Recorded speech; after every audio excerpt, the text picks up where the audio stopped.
Good afternoon, everyone. My name is Brad Walter, and today we're going to be going over some of the stuff that some of the new stuff that I've learned about the Garmin G1000 um, flight system.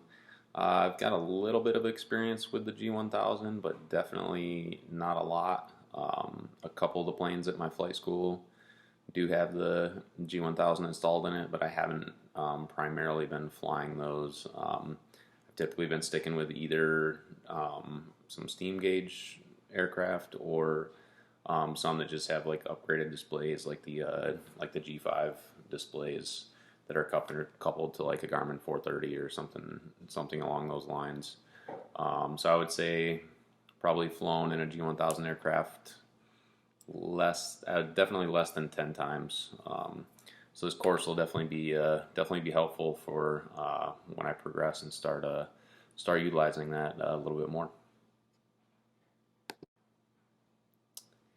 Again, not a ton of experience with the G1000. I knew that there was the ability to build flight plans, and I did a little bit of that. Never used the G1000 during my instrument training. It was all steam gauges. But yeah, as far as building flight plans, I had no idea that you could create and save flight plans. Up to apparently 99 different flight plans can be saved in the system, which is awesome, especially if you're using the same plane to do regularly scheduled routed flights that you're doing frequently. You can just load up an old flight plan and throw it in there and take off on it. That would be super convenient. And you can rename it so you know you can associate what it's going to be correlated to make it easy for you to remember what you're doing with that flight plan. And then another cool feature that I noticed was adding waypoints using the range knob. So you can just hit that little range knob, use it like a cursor, and scroll over points and select it, and use those soft keys to add that to your flight plan. I thought that was a pretty neat feature. And then another neat thing on the MFD, that if you go to the flight plan page and then you want to get back out of the flight plan page to the page that you were on previously, you don't have to hold clear, because that'll take you back to the main page. You can just hit flight plan again, and it'll take you back to the page that you were on just prior to pressing the flight plan key. Some of the VNav and Direct 2 features I thought were really awesome too. I had no idea that it had the VNav feature where you can load up a point, and then say you want to arrive at 1,000 feet, 5 miles prior to that point. You can set all of that up in the G1000, and it'll give you vertical guidance via your altitude tape with that little V in there, just showing that you're utilizing VNav. And it'll tell you whether you're above or below glide slope to meet that location on schedule, or whether you're going to be high or low. And then you can just use that just like you're using a normal navigation, like an LNAV approach or something like that.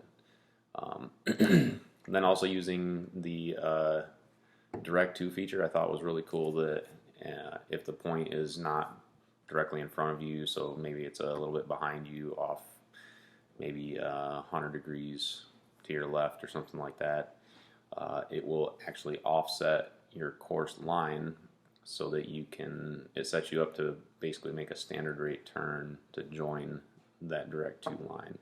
Thought that was a really neat feature.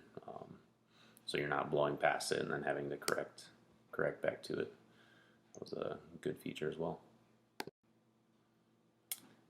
All right, TIS, I guess I knew that it existed, but I didn't know what it was called or any of the parameters for it. Flying around, I'd select traffic, and then I could see the little diamonds on there of other aircraft flying around me. I had no idea that it was called the Traffic Information Service. That's what TIS stands for. And it will also show you up to 8 aircraft that are around you, as long as they have a transponder.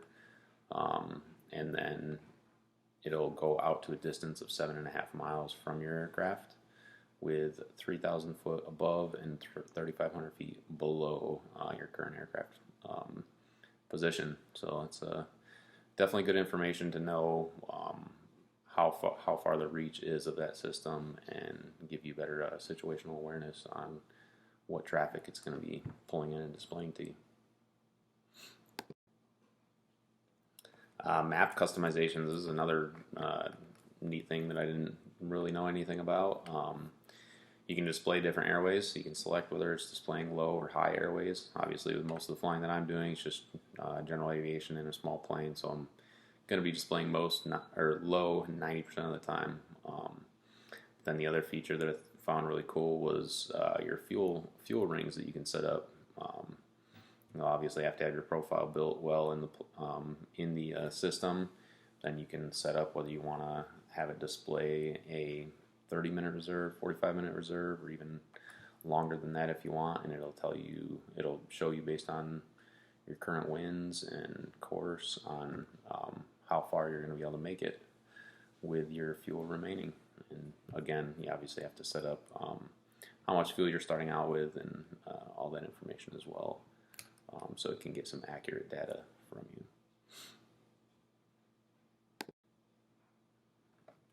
And as you can probably imagine, my reference is the King School course, flying the Garmin G1000 course videos that we've been working on this week.